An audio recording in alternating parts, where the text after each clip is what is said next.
guys, look. So ito, luto na ang ating fried dagis.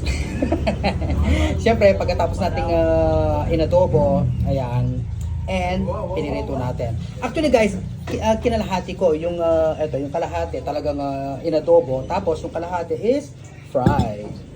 Ayan oh. 'Di ba? Amazing. So tikman natin guys ang fried dagis. Matagal-tagal din naman ako hindi nakakain nito.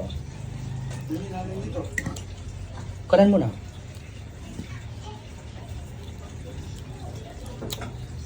Ang sarap. Dapat natin kilkilan Kenny kay Aslam. Walang kalansa-lansa guys. Kasi ang ginawa ko, inano ko muna ng asin. Kasi napapanood ko yun eh. Anin muna siya ng asin para mawala talaga yung lansa niya. Ang sarap. Ako kasi mas prepared ko yung ano, yung gantong pirito.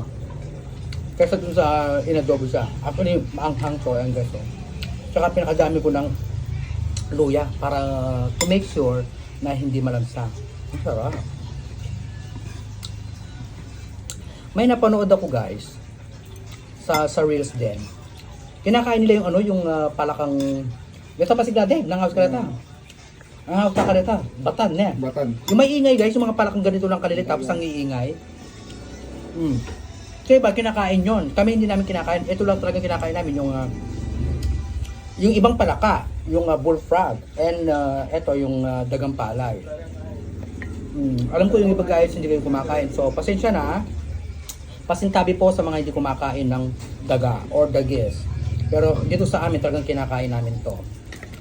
Yung ano lang guys, yung nasa bukid. Yung sa bahay hindi. Sarap. Sarap guys.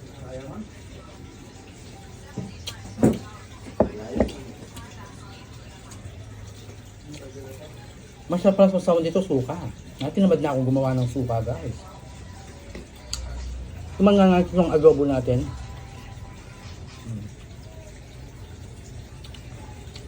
Ay mga pamangkin ko guys, gusto nila yung ito yung may sarsa. So ang sabi nila, kalahati tito, ano